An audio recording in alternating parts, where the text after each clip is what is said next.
The first time Nathan Dawson saw Nellie Walker, she was crumpled on the floor of the Telegraph office with the wind already screaming against the windows. And he would spend the rest of his life grateful that he had chosen that particular afternoon to ride down out of the Bighorn Mountains for supplies, instead of waiting until the following week as he had planned. It was the autumn of 1884, in the high country of Wyoming Territory, where the town of Split Rock clung to the edge of the mountains like a stubborn burr caught in the hem of a woman's skirt. The town was small, perhaps 300 souls, built along the stage road that wound its way toward the railroad junction at Fort Fetterman, and it existed mostly because the telegraph line needed a relay station somewhere between the fort and the mining camps further west, and because the stagecoach needed a place to change horses and let its passengers stretch their legs before the long haul through the mountain passes. Nellie Walker had come to Split Rock 2 years before, a slight young woman of 22 with chestnut hair she wore pinned up beneath a plain bonnet, and eyes the color of strong coffee that missed very little of what happened around her. She had learned telegraphy from her father, who had worked the wires in Cheyenne until a fever took him and left her with nothing but his pocket watch, a few dollars, and the clicking language of dots and dashes that she had absorbed the way other girls absorbed embroidery or piano. When the position at Split Rock opened after the previous operator ran off with a cattle buyer's wife, Nellie had applied by letter, been accepted by return wire within the week, and arrived on the next stagecoach with a single trunk and a fierce determination not to be pitied for being a woman alone in the world. She had built herself a life there, small as it was. She kept a room above the mercantile owned by Horace Prout and his wife Agnes, took her meals with them most evenings, and spent her days at the telegraph key inside the squat log building that served as the relay station, sending and receiving messages that connected the isolated mountain settlements to the rest of the country. It was steady work, and it paid enough, and if it was lonely, Nellie had told herself so many times that loneliness was simply the price a woman paid for independence that she had nearly convinced herself she did not mind it at all. That particular day had begun ordinarily enough. She had risen before dawn, as she always did, because the morning traffic on the wire was heaviest then, ranchers and mine foremen sending orders before the day's work began. She had eaten a small breakfast of biscuit and coffee at the Prout's table, walked the short distance to the telegraph office through air that already carried a peculiar metallic taste, the kind of taste that old-timers in the mountains said meant snow was coming even when the calendar insisted it was still too early in the season for it. By midday, the sky above the peaks had gone the color of a day-old bruise, purple and green and sickly yellow all at once, and the wind had begun to pick at the shingles of the telegraph office with an insistence that made Nellie's hands unsteady on the key. She had sent a warning wire down the line to the fort, reporting the look of the sky, and had received back only a curt acknowledgment before the line itself began to hiss and crackle with the kind of static that meant the storm was already reaching for the wires themselves. She had not eaten since morning. She would remember that detail later, turning it over in her mind as though it explained everything, though in truth it was not hunger alone that felled her but a combination of things that had been building in her for weeks. The long hours, the worry over a shortfall in her wages that Prout had been slow to correct, the ache of missing a father 3 years dead, and the particular exhaustion of a young woman who had convinced herself that resting was a luxury she could not afford.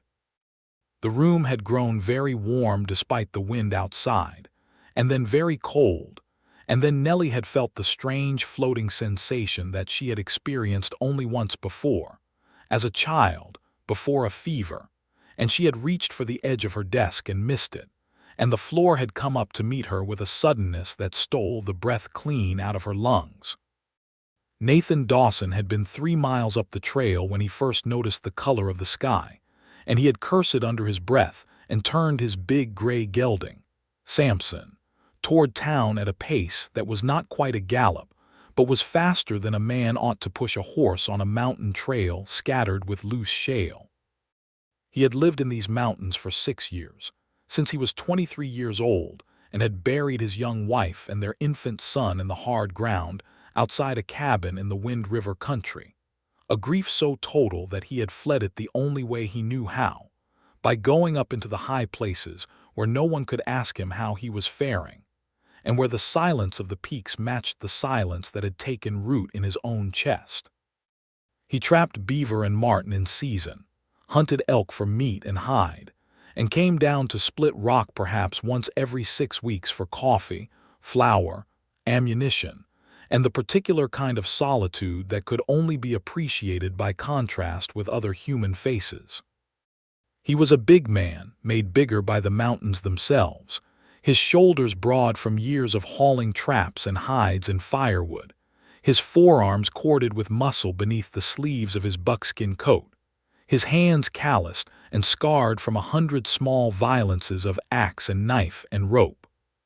His hair had grown long and dark, past his collar, because there was no one up in the high country to tell him it needed cutting, and his beard, though neatly kept with a hunting knife kept home for the purpose, gave him a wild aspect that made the town children stare and the town women look away, and then look back again when they thought he would not notice.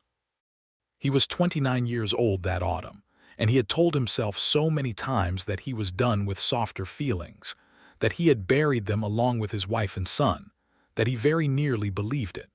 He rode into Split Rock as the first fat drops of rain began to fall, cold as melted snow, and the wind had picked up to a howl that set the loose boards of the boardwalk rattling like dry bones. He saw no one on the street, every sensible soul having already taken shelter, and he was turning Samson toward the livery when something made him look instead toward the low log building that housed the telegraph office, its single window glowing faintly with lamplight despite the hour. He would say later, when Nellie asked him why he had gone to check on a stranger instead of seeing to his own shelter first, that he could not rightly say, except that something in him had gone taut like a bowstring the moment he saw that lit window standing alone against the coming dark, and he had known, the way a man who has lived long enough in wild country simply knows things, that someone in that building needed him. He tied Samson to the post outside, the wind nearly tearing the reins from his hands, and pushed through the door of the telegraph office without knocking, because the storm had swallowed any sound his knock might have made. He found her on the floor beside her overturned chair, her bonnet knocked askew, her face pale as the inside of a birch tree, one hand still curled loosely around the edge of the telegraph key as though she had tried to hold onto it even as she fell. For one terrible moment Nathan thought she was dead, and something in his chest clenched so hard it frightened him with its intensity, a feeling he had not permitted himself in 6 long years.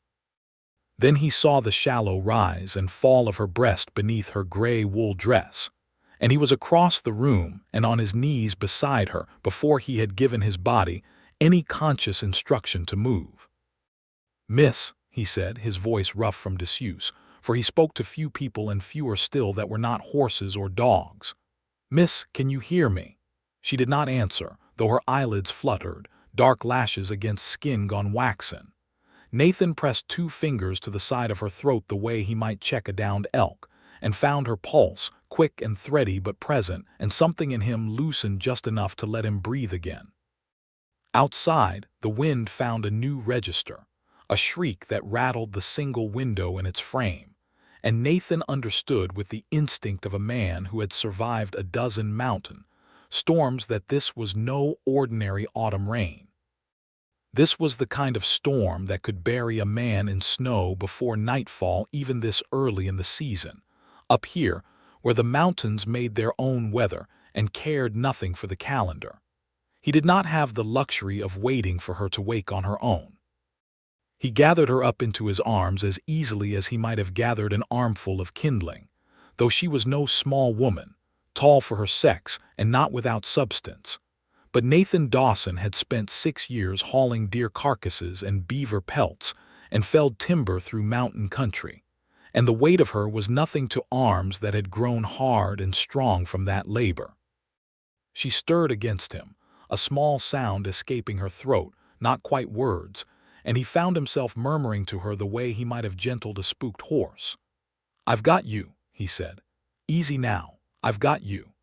He carried her out into the howling afternoon, the rain turning to sleet even as he crossed the short distance to where Samson stood with his ears pinned flat against his skull in evident disapproval of the weather. Nathan considered, for one moment, taking her to the mercantile, but the wind was already so fierce that he doubted he could make even that short distance without the both of them being battered by flying debris, and his own cabin, though further, sat in a hollow of the mountainside that broke the worst of any storm's force, a shelter he had chosen with great care 6 years before precisely, because it would keep him alive through winters that killed careless men. But his cabin was 4 miles up the mountain trail, and the storm was breaking even now. He made a decision in the space of a heartbeat, the kind of decision that mountain living had taught him to make without the luxury of deliberation. There was an old line shack, a rough one-room shelter built by cattlemen years before and now used mostly by trappers passing through, less than a mile up the near trail, tucked into a fold of rock that would break the wind. It was closer, and it was shelter, and it would have to do. He settled Nellie's limp form across the saddle before him, cradling her against his chest with one arm while he gathered the reins with the other, and urged Samson up the trail at the best pace the worsening ground would allow. The sleet had turned to snow by the time they had gone half the distance, fat wet flakes driven nearly sideways by the wind, and Nathan bent his body over Nellie's as much as he could manage, sheltering her with his own bulk, his coat pulled around her as far as it would stretch. She woke somewhere in that violent, snow-blind ride, her eyes opening to find herself pressed against a stranger's chest, his arm like an iron band around her waist, the world outside a churning white chaos. What she began, her voice cracking, panic flaring bright and immediate. "Easy," Nathan said again, the same low, steady tone. "You fainted at your post. Storms come up fast and mean. I'm taking you somewhere dry. You're safe. I swear it to you." She looked up at him, at the strong line of his jaw shadowed with beard, at the dark hair whipping loose from where it had been tied back, at eyes the color of a winter sky that held nothing but honest concern, and something in her, some deep animal instinct for danger that every woman alone in the world learns to trust, told her that this man, whoever he was, meant her no harm. She was too weak, too dazed, to do anything but nod and let her head fall back against his shoulder. And if she noticed the solid strength of him, the way his arm did not so much as tremble under the effort of holding her steady against a bucking, storm-frightened horse, she filed the observation away for a time when her mind was not spinning quite so badly. They reached the line shack as the light was failing entirely, the storm having brought an early and false twilight down over the mountains. Nathan swung down from the saddle without releasing his hold on Nellie, and carried her the last few steps to the shack's door, kicking it open with his boot since his arms were full. Inside, the shack was small and rough, a single room with a stone hearth, a narrow cot along one wall, and a stack of dry wood some previous occupant had thoughtfully left behind, a courtesy of the mountains that Nathan had relied on himself more than once. He laid Nellie down on the cot with a gentleness that seemed at odds with the size and roughness of him, and then went immediately to see to Samson, tying the gelding in the lean-to attached to the shack's north side, where the animal would be sheltered from the worst of the wind. By the time he returned inside, stamping snow from his boots, Nellie had struggled up onto one elbow, her face still pale but her eyes clearer than they had been. "You fainted," Nathan said again, crouching by the hearth to build a fire with quick, practiced motions. "Right there at your telegraph key. I came in looking for shelter myself and found you on the floor." "I remember the room getting warm," Nellie said slowly, pressing a hand to her forehead, "and then very cold." "I do not faint, mister. I am sorry. I do not know your name." "Dawson," he said, striking a match against the stone hearth. Nathan Dawson. Nellie Walker, she said, and then, because the mountain manners of gratitude did not permit her to ignore what he had plainly done for her, she added, "Thank you, Mr. Dawson, for coming for me. I do not know what might have happened if you had not." "You'd have frozen," Nathan said bluntly, for he was not a man given to soft phrasing, having spent too many years alone with only wind and rock for company to have kept much polish on his tongue. "That storm would have had that telegraph office buried in snow by morning, and you inside it, unconscious, with no fire and no one to know you were there until it was too late." The bluntness of it, rather than frightening her, seemed to steady something in Nellie, as though plain truth was a thing she trusted more readily than gentle lies. She watched him coax the fire to life, watched the flames catch and grow and throw orange light across the rough planks of the shack's walls, and she studied him properly for the first time. The breadth of his shoulders beneath the worn buckskin coat, the long dark hair he had not bothered to have cut in what looked like a very long while, the strong, weathered hands that moved with such sure competence over the task of building a fire. He looked, she thought, like something out of the mountains themselves, carved from the same rock and pine, and yet his voice when he had spoken to her, both on the horse and now, had carried a gentleness she had not expected to find in so rough a man. "You live up in the mountains," she said. It was not quite a question. "6 years now," Nathan said, settling back on his heels once the fire had caught properly, warmth beginning to fill the small room. "Trap in season, hunt for my meat. Come to town when I need supplies, which is not often."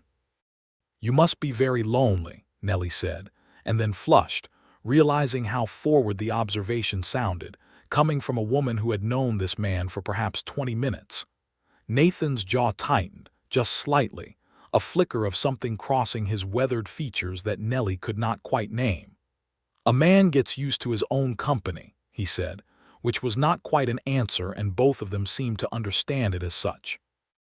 Outside, the storm had found its full fury, the wind screaming around the corners of the shack with a sound like something alive and angry, and snow had begun to hiss against the small window, driven so hard by the gale that Nathan judged they would not be able to see more than a few feet beyond the door by full dark. He rose and checked the chinking between the logs, satisfied himself that the shack would hold against the wind, and then turned back to find Nellie watching him with an expression he could not quite decipher, somewhere between gratitude and wariness and something else besides. Something that made his chest tighten in a way he had not felt in a very long time. "We'll be here the night, at least," he said. "Maybe longer if this storm settles in the way I think it might. There's wood enough, and I've got jerky and coffee in my saddlebags. You'll not go hungry and you'll not go cold." "I am imposing terribly on your kindness," Nellie said, struggling to sit up properly despite the lingering weakness in her limbs. "You must have had somewhere you intended to be tonight." "My own cabin," Nathan admitted. "But it's 4 miles further up, and this storm would have caught us on the trail with you in the state you were in. This shack was the safer choice. I'd not have chosen otherwise even if I'd been alone."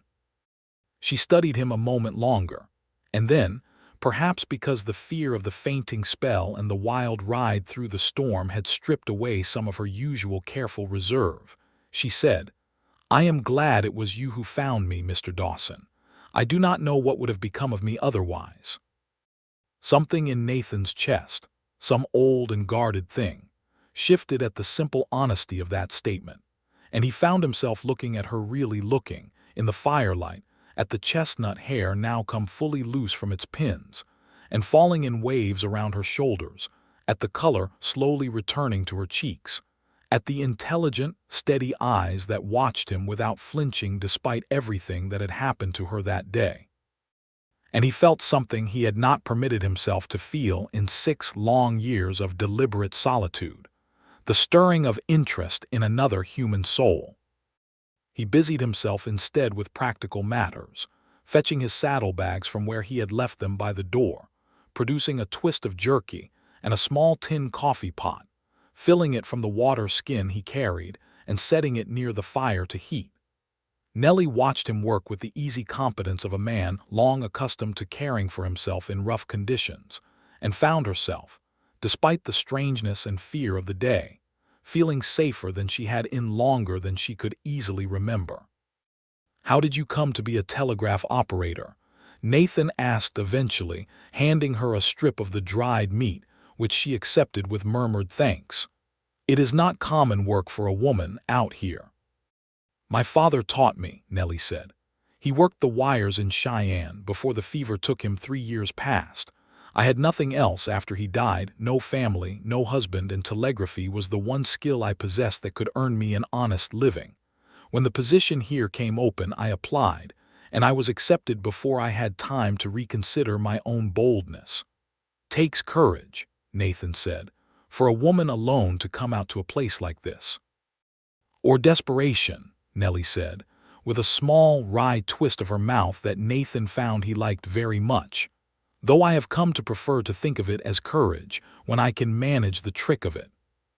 He laughed, a short, rusty sound, as though the muscles required for it had gone unused for some time, and Nellie found herself smiling in response, a genuine smile that reached her tired eyes.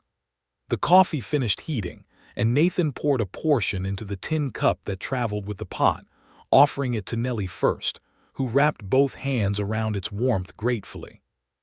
They sat that way for a while, close to the fire, listening to the storm rage outside the small shack's walls, and gradually, without quite either of them intending it, the conversation deepened. Nathan told her, in halting pieces, about the years before the mountains, about a homestead in the Wind River country, about a wife named Sarah and an infant son who had not lived past his second winter, about the fever that had taken them both within the same terrible week while Nathan had been away hunting, arriving home to find the cabin silent and cold, and his whole world ended.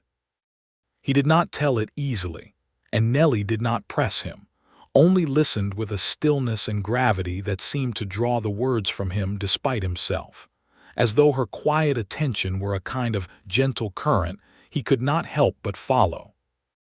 "I am so very sorry," Nellie said softly when he had finished, her hand moving instinctively to rest on his forearm, a gesture of comfort she gave without conscious thought. "No one should have to bear such a loss alone." "I did not bear it well," Nathan admitted, looking at her hand upon his arm rather than at her face, as though the sight of it undid something in him. "I ran to the mountains and I have not come down properly since, not in any way that matters. 6 years and I have kept myself apart from most everyone, told myself I preferred it that way." "And do you," Nellie asked, "prefer it?" Nathan was quiet a long moment, the fire popping and settling, the wind howling its endless complaint outside. "I did not think so," he said finally, "until this afternoon showed me otherwise." Nellie's breath caught slightly at that, at the weight of what he seemed to be saying without quite saying it outright, and she found she did not know how to answer, so instead she asked him about his work in the mountains, about the trapping and the hunting, and let him lead her through safer conversational country, though something had shifted between them in that exchange, some barrier lowered that neither of them quite acknowledged aloud. The night wore on, and the storm did not abate. Nathan insisted Nellie take the single cot, and settled himself on the floor near the fire with only his coat for a blanket, refusing her protests with a firmness that brooked no argument. "I have slept on colder ground than this floor, in worse weather than this roof keeps out," he said. "You will take the cot, Miss Walker, and that is the end of the matter." She slept, eventually, exhausted by the day's events, and Nathan lay awake a long while listening to her breathing even out, watching the firelight play across her sleeping features, and felt something in his long-frozen heart begin, very cautiously, to thaw. Morning brought no relief from the storm. If anything, the wind had grown fiercer overnight, and when Nathan cracked the door to assess conditions, he found snow piled nearly to the height of his knee against the shack's north wall, with more falling so thick he could not see Samson in the linta more than a few feet away. "We are not going anywhere today," he told Nellie, who had woken to find him standing in the open doorway, snow swirling in around his boots. "This storm means to keep us here a while yet." "The Telegraph office," Nellie said, sitting up with sudden alarm. "Mr. Prout will worry, and there may be urgent messages waiting on the wire, army dispatches, or—" "There is nothing to be done about it," Nathan said, closing the door against the cold. "No man alive could make that trail today, and any message waiting on the wire will simply have to wait a while longer. Prout will assume, correctly, that the storm has kept you from your post, and he will not fault you for it. Storms like this are known to this country. Every soul in Split Rock will understand." Nellie subsided, though worry still creased her brow, and Nathan found himself wanting, with an intensity that surprised him, to smooth that worry away. He busied himself instead with practical tasks, feeding the fire, checking on Samson, rationing the remaining jerky and the small store of coffee, and gradually the day settled into a strange, snowbound rhythm, the two of them confined together in the small shack with nothing to do but talk and rest, and watch the storm through the single frosted window. It was in that long, storm-bound day that Nathan Dawson and Nellie Walker truly began to know one another, in the way that people sometimes do when circumstance strips away the usual careful distances and leaves only two souls and the honest exchange between them. Nellie told him of her childhood in Cheyenne, of her mother who had died when Nellie was young, of the years she and her father had spent together, just the two of them, until his death had left her entirely alone. She told him of her fears, of the loneliness she had not admitted to anyone before, of the particular ache of being a woman who had chosen independence and found it a colder companion than she had expected. Nathan told her more of his years in the mountains, of the strange peace and strange torment of solitude, of the way he had watched seasons turn and turn again, while feeling himself somehow suspended outside of time, neither healing nor truly grieving but simply enduring. He told her of small things too, of the elk he had watched through a hard winter, of a den of wolf pups he had once observed from a careful distance for the better part of a season, of the particular beauty of the mountains at first light that he had never had anyone to share it with. "You should have someone to share it with," Nellie said, when he described a sunrise he had watched from a high ridge the previous spring, the way the light had come up gold and rose over range after range of peaks. "It seems a waste, such beauty, witnessed only by one pair of eyes." "I had begun to think the same thing," Nathan said quietly, watching her rather than the fire now, "only recently." The air between them had grown charged with something neither of them named directly, though both felt it, a warmth that had nothing to do with the fire and everything to do with the way Nathan's eyes lingered on Nellie's face, the way Nellie found herself leaning slightly toward him when he spoke, the way silences between them had stopped being awkward and become instead comfortable, even intimate. By the second night, the storm showed no sign of relenting, and their supplies of jerky had run low, though Nathan assured her he could manage a hunt for small game the moment the weather permitted even a brief window. Nellie, restless with confinement and perhaps with feelings she did not entirely know how to name, asked him to tell her more of his life before the mountains, before the grief. "Sarah and I were married young," Nathan said, staring into the fire. 17 she was when we wed, and I was but 19 myself. We had nothing but a wagon and a dream of land in the Wind River country, and we worked that homestead together for 3 years before Thomas was born." He paused, and Nellie saw the muscles of his jaw work with old pain. He had her eyes, green like new grass in spring. "I think of that sometimes up in the mountains when the aspens come in green in June." "You loved her very much," Nellie said gently. "I did," Nathan agreed. "But it has been 6 years, Miss Walker, and I find that when I try to picture her face now, it comes to me less clear than it once did, and for a long while that frightened me as though I were losing the last of her all over again. But I have begun to wonder, these past 2 days, whether perhaps that is simply what healing looks like, rather than a betrayal of her memory." Nellie's eyes had gone bright with unshed tears at the tenderness and honesty of this admission, and she reached across the small space between them to take his large, calloused hand in both of her smaller ones. "I do not think it is a betrayal at all," she said softly. "I think Sarah would want you to find happiness again, Nathan. I think that is what love truly means, wanting good things for the one you love even after you yourself are gone from this world." Nathan looked down at her hands wrapped around his, so much smaller and paler against his weathered skin, and felt something crack open in his chest, some long-sealed door swinging wide. "Nellie," he said, her given name feeling strange and wonderful in his mouth after 2 days of careful formality. "I have not felt anything like this in 6 years. I did not think I would ever feel it again, and I confess it frightens me nearly as much as it." He stopped, searching for the word. "As much as it what?" Nellie prompted, her voice barely above a whisper, her heart hammering so loudly she felt certain he must hear it. "As much as it delights me," Nathan finished, and the words hung in the fire-lit air between them, fragile and enormous all at once. Nellie's breath caught, and for a long moment neither of them moved, the fire crackling, the storm still howling its diminishing complaint outside. And then Nathan raised his free hand slowly, giving her every opportunity to pull away if she wished it, and brushed a stray lock of chestnut hair back from her face with a gentleness that seemed impossible in hands so large and strong.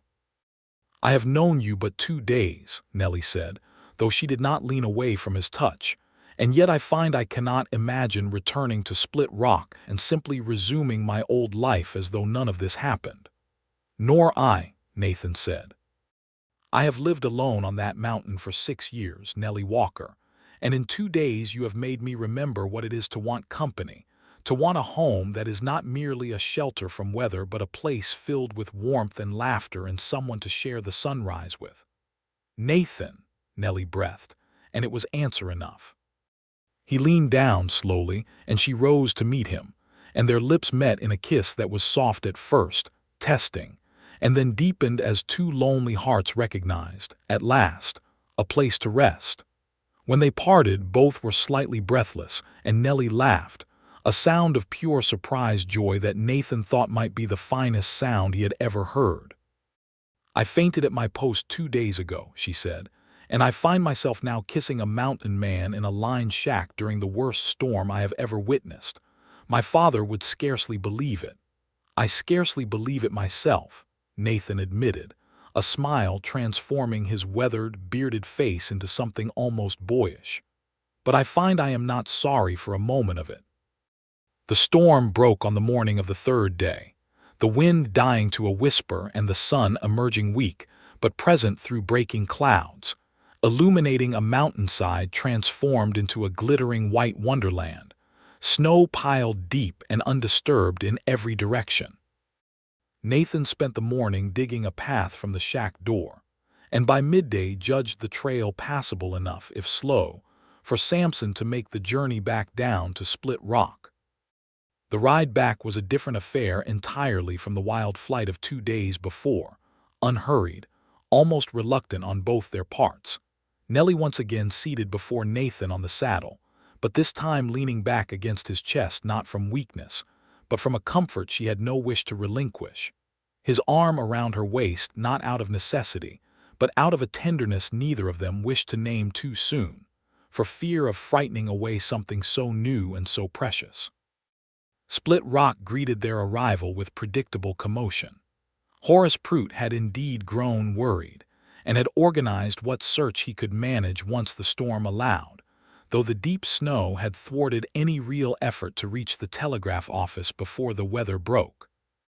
Agnes Prout wept openly upon seeing Nellie alive and well, embracing her fiercely on the mercantile's porch, while half the town gathered to hear the story of the mountain man who had carried the telegraph girl to safety before the storm broke in full fury. "You are a hero, Mr. Dawson," Agnes declared, beaming up at Nathan with undisguised approval, "and I shall not hear a word said otherwise." Nathan, uncomfortable with the sudden attention after years of deliberate solitude, shifted his weight and mumbled something about merely doing what any decent person would have done. But his eyes kept returning to Nellie, and Nellie's eyes kept returning to him, and it did not take the sharp-eyed women of Split Rock long to notice the current running between the rescued telegraph girl and the reclusive mountain man. In the weeks that followed, Nathan found reasons to visit Split Rock far more often than his supply needs strictly required. He would arrive with some pretext, ammunition running low or flour needed, or simply checking on the trail conditions, and would inevitably find his way to the telegraph office, where Nellie had returned to her post once the doctor, summoned belatedly from the fort, pronounced her fully recovered from her fainting spell, attributing it to overwork and insufficient nourishment and prescribing regular meals and adequate rest. Advice Nellie found considerably easier to follow now that she had a reason to look forward to each day. Their courtship, once begun, proceeded with the particular intensity of two people who had each spent years believing themselves destined for solitude and had suddenly discovered otherwise. Nathan would bring her small gifts from the mountains, a particularly fine pelt, a bundle of wildflowers gathered on his descent, once a small carved wooden bird he had whittled himself during long evenings by his cabin fire, its detail so fine that Nellie kept it always on the small table beside her bed. Nellie, in turn, began teaching Nathan the rudiments of the telegraph key during the quiet hours of the afternoon, and found herself delighted by how quickly his large, capable hands adapted to the delicate work, his patience and precision from years of trapping serving him well in this new endeavor. Not everyone in Split Rock greeted the match with unreserved approval, however. Among the town's residents was one Silas Whitfield, a prosperous young banker's son who had established the territory's first bank in Split Rock the previous year, and who had, in his own quiet and persistent way, been courting Nellie's favor since her arrival, sending small gifts and offering escort to church socials, though Nellie had never given him more encouragement than simple politeness required. Silas was not a bad man precisely, but he was a proud one, and he did not take kindly to the notion of losing out to what he privately termed, to anyone who would listen, a wild man from the mountains with no proper home and no proper prospects. "You cannot seriously consider him, Miss Walker," Silas said one afternoon, cornering Nellie outside the mercantile as she returned from her midday meal. "A trapper, living alone in a mountain shack, with nothing to offer a lady of your refinement.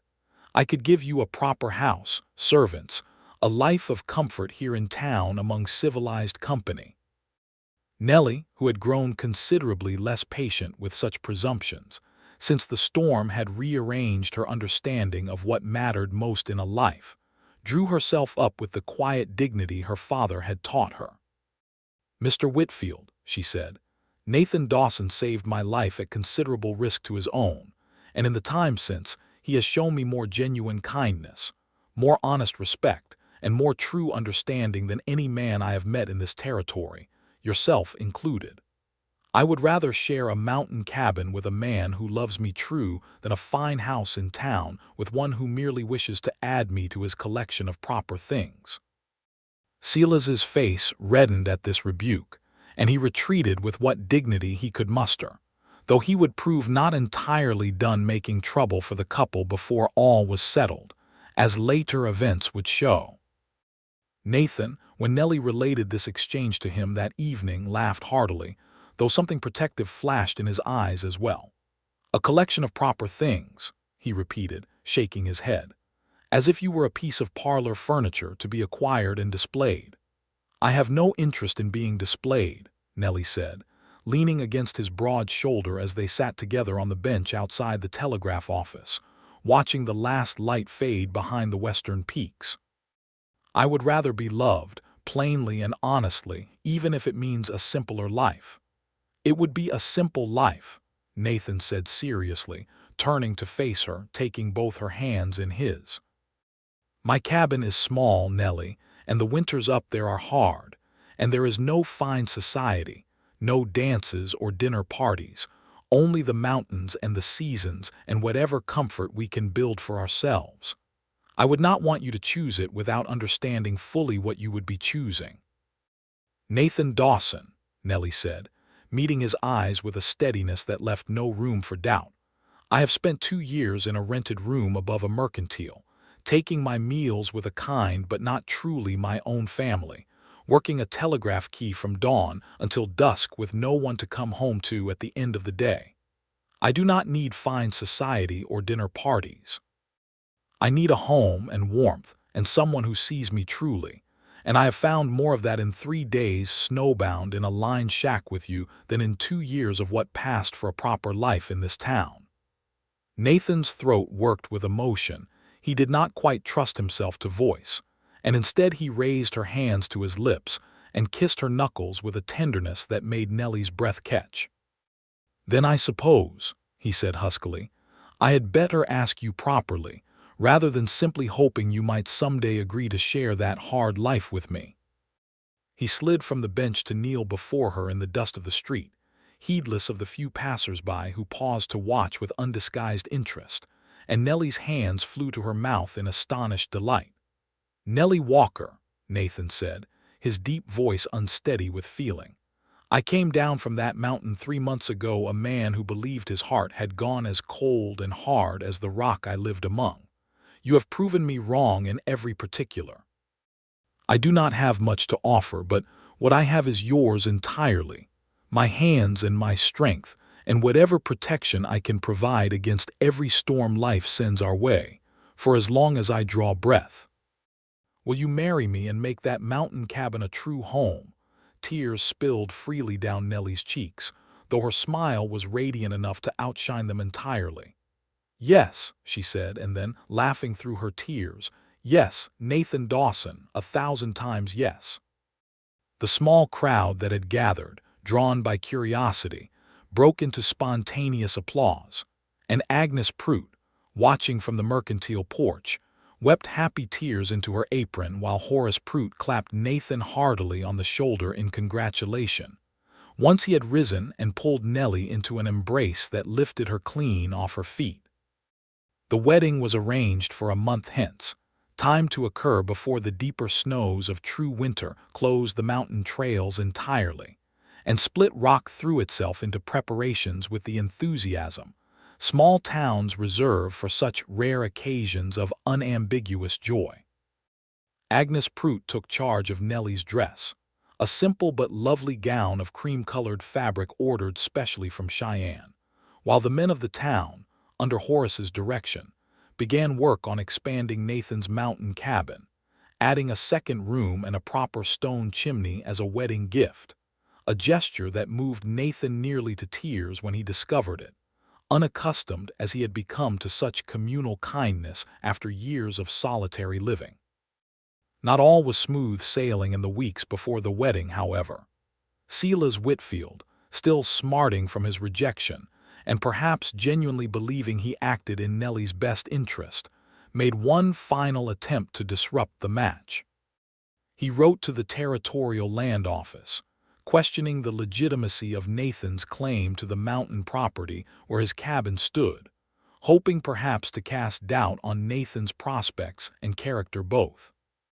The inquiry came back within 3 weeks, confirming not only that Nathan's claim was entirely legitimate, properly filed and maintained across all 6 years of his residence, but that Nathan had, in fact, been quietly generous with his neighbors in ways few in town had known, having twice provided emergency shelter and provisions to lost or injured travelers caught by mountain storms, and having once carried a dying trapper's final letters down to the post office himself rather than let the man's family go without word, a journey of considerable danger undertaken without any expectation of thanks or reward. When these details emerged, whispered first by the land office clerk to his wife, and thence through the reliable channel of town gossip to every corner of Split Rock, Silas Whitfield's campaign against Nathan's character collapsed entirely, and Silas himself, to his credit, appeared at the Dawson wedding preparations some days later to offer, somewhat stiffly but sincerely, his congratulations and a wedding gift of fine harness leather. An apology in all but explicit words that Nathan accepted with the same plain grace he brought to most things. "I judged you unfairly," Silas admitted, unable quite to meet Nathan's eyes. "I let my own disappointment color my opinion of your character, and that was ungenerous of me. Miss Walker is fortunate in her choice, and I wish you both every happiness." "No hard feelings, Whitfield," Nathan said, extending his hand, which Silas shook with evident relief.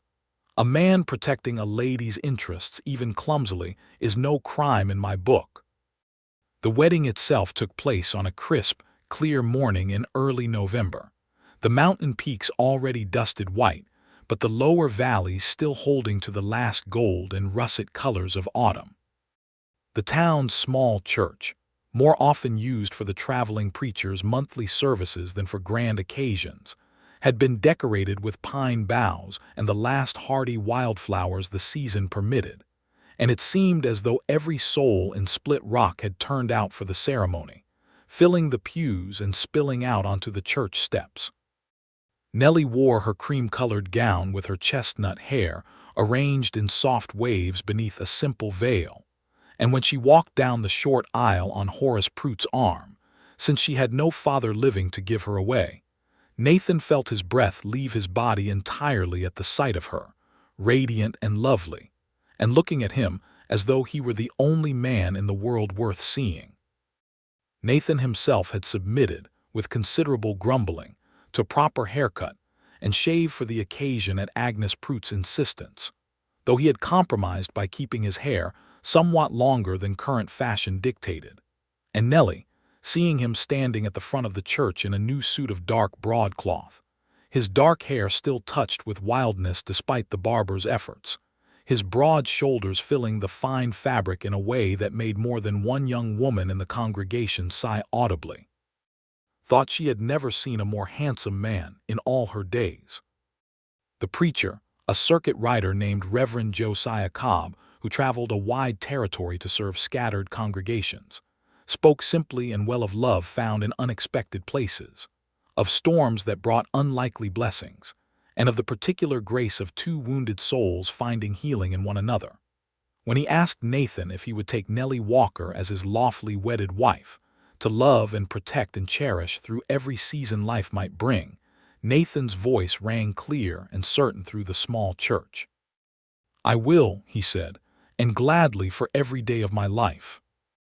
Nellie's own vow came through happy tears, her voice thick with emotion but no less certain, and when Reverend Cobb pronounced them husband and wife, Nathan gathered her into an embrace and kissed her soundly enough that the congregation broke into laughter and applause together, Agnes Prute weeping happily once more, while Horace beamed with the pride of a man who had, in some small way, helped bring this happy union about.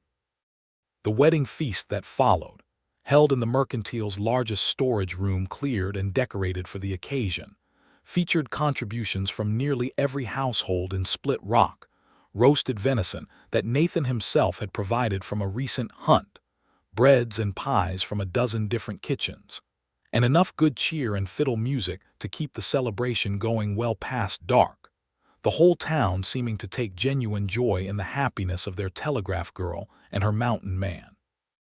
Nathan and Nellie departed the celebration as the fiddle music was still playing, riding together toward the mountain cabin that would now be their shared home, Nellie's few possessions already transported up in the preceding days by Nathan and several willing friends. The newly expanded cabin waited for them warm and welcoming, a fire already laid by thoughtful neighbors, and as Nathan carried his new wife across the threshold, echoing in reverse the journey that had first brought them together during the storm 3 months before, both of them understood that they were crossing not merely into a new home, but into a new chapter of life neither had dared hope for in the years before that fateful storm. The first winter of their marriage tested them, as mountain winters always did, with deep snows that isolated the cabin for weeks at a stretch and cold so fierce that even Nathan's considerable experience was taxed to keep them warm and fed. but where such isolation had once been Nathan's chosen refuge from grief, it became instead, with Nellie beside him, a season of deep and growing intimacy. Long evenings spent talking by the fire, Nellie teaching Nathan to read more fluently from the small collection of books she had brought with her. Nathan teaching Nellie the particular skills of mountain survival, how to read weather signs in the sky, how to set a simple snare, how to move quietly through snow-laden pines without disturbing the deer they hoped to harvest. Nellie continued her telegraph work when weather permitted the journey to Split Rock, though she and Nathan had agreed that once children came, as they both hoped they would, she would step back from the position, the town having already begun training a young replacement in anticipation of that eventuality. In the meantime, the arrangement suited them both, Nellie finding fulfillment in work she had trained long years to master, Nathan finding pride in a wife capable and independent enough to maintain her own purpose even within their marriage. Spring came at last, the mountain snows retreating to reveal the green world beneath, and it was in that first spring of their marriage that Nellie discovered she was carrying their first child, a discovery she shared with Nathan on a morning walk to the ridge where he had once watched sunrises alone, the same ridge he had described to her during their storm-bound courtship. "I wanted you to be the first to know," Nellie said, watching his face carefully for his reaction. "And I wanted to tell you here, in this place you loved before you had anyone to share it with, because now you will have someone new to share it with indeed." Nathan's reaction was everything Nellie could have hoped, his weathered face transformed by an expression of such pure, unguarded joy that she felt her own heart nearly overflow with the sight of it. He gathered her carefully into his arms, mindful now of a preciousness that extended beyond just her, and held her as the sun rose gold and rose over the mountain ranges, exactly as he had once described it, except now there were two hearts to witness it instead of one, soon to be three. Their son was born the following winter, a healthy boy with his mother's dark eyes and his father's strong constitution, whom they named Thomas, in quiet honor of the infant son Nathan had lost so many years before, a naming that Nellie had suggested herself, understanding instinctively that it was not morbid remembrance but a kind of healing continuity, a way of carrying forward love rather than merely grief. Nathan had wept, the first time he held his newborn son, tears he did not try to hide from his wife, tears of joy so profound they encompassed also the old sorrow finally, fully released. 2 years later came a daughter, whom they named Sarah, again a name chosen with full deliberation and full blessing, Nellie understanding that honoring Nathan's first wife's memory was no threat to their own love, but rather a testament to how completely that love had healed old wounds rather than simply replacing what had been lost. Little Sarah grew to have her mother's quick intelligence and her father's steady calm, and the cabin that had once housed a grieving, solitary man now rang with the laughter of children, the warmth of a full and happy family. Split Rock itself continued to grow across those years, the telegraph line expanding its reach, the railroad eventually pushing its tracks close enough to shorten the long journey to Cheyenne considerably, and Nathan and Nellie found themselves, over time, pillars of a community that had once known Nathan only as the wild mountain man who kept to himself. Nathan's reputation for quiet generosity, first revealed during Silas Whitfield's ill-considered inquiry, only grew across the years, as he continued to offer shelter and aid to travelers caught by mountain storms, teaching his own children, as they grew old enough to understand, that the mountains demanded respect, but also rewarded those who lived within them with generosity toward their neighbors. Nellie, for her part, never entirely gave up her connection to the telegraph work she loved, eventually training her own daughter Sarah in the rudiments of the key during quiet winter evenings, a small tradition passed from father to daughter, and now from mother to daughter in turn, the clicking language of dots and dashes becoming a kind of family inheritance alongside Nathan's mountain skills. They had 2 more children across the following years, another son named Daniel and a final daughter named Rose, born when Nellie was 30 and Nathan 37, completing a family that filled their mountain cabin, now expanded twice more to accommodate its growing numbers, with a warmth and joy that neither of them could have imagined possible during their separate years of solitude and grief before that fateful storm brought them together. On the 10th anniversary of that storm, Nathan and Nellie made a tradition of returning together to the site of the old line shack where they had first truly come to know one another, now bringing their 4 children along for what had become an annual family pilgrimage of sorts. The shack itself had weathered the intervening decade well enough, still standing sturdy in its sheltered fold of rock, and the children delighted in hearing, yet again, the story of how their father had found their mother fainted at her telegraph post and carried her to safety just before the mountain unleashed its full fury, how 3 days snowbound together had transformed 2 lonely, grieving souls into partners for life.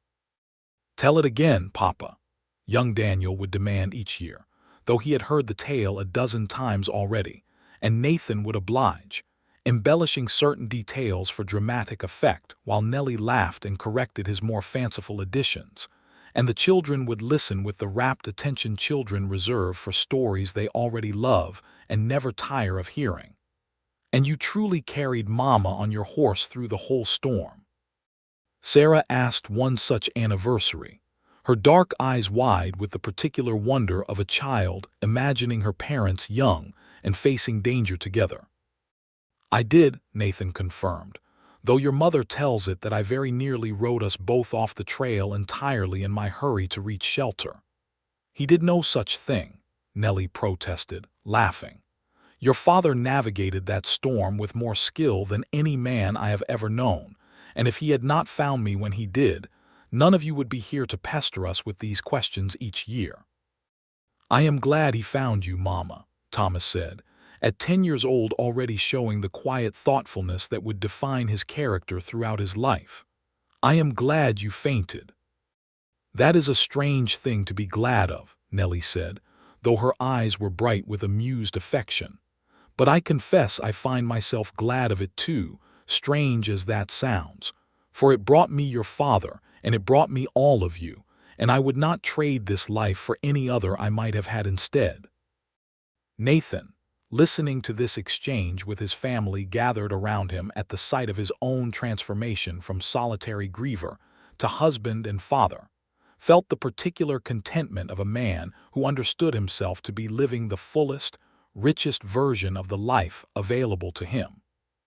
He caught Nellie's eye across the small gathering of their children, and the look that passed between them held the accumulated weight of a decade of shared joys and shared trials, storms weathered together both literal and figurative, a partnership that had only deepened and strengthened with each passing year. "Come," he said finally, rising and extending a hand to help Nellie to her feet. "The sun is beginning its descent, and I promised your grandmother Prout we would not be so late returning that she worries herself into another fit over our safety." Agnes Prout, now well into her 60s and having long since claimed an honorary grandmother's role in the Dawson children's lives, still fussed over the family's mountain excursions with the same warm concern she had shown Nellie from her earliest days in Split Rock, and the family made their way back down the mountain trail as the autumn light began its golden descent behind the western peaks, the same peaks that had once witnessed a desperate ride through a violent storm and now witnessed instead the peaceful, laughing journey of a family secure in its own happiness. That evening, once the children were settled and sleeping in the cabin's now spacious rooms, Nathan and Nellie sat together on the porch he had built the second summer of their marriage, watching stars emerge one by one over the darkening mountains, the same patient stars that had watched countless generations of lovers and dreamers before them. "Do you ever think," Nellie asked, leaning her head against Nathan's broad shoulder, his arm settling naturally around her as it had 1,000 times before, "about what might have happened if you had chosen a different day to ride down for supplies? if you had waited that week as you originally planned? Nathan considered this question seriously, as he considered most things Nellie asked him, turning it over with the same careful attention he might give to reading weather signs or tracking game. "I have thought on it," he admitted.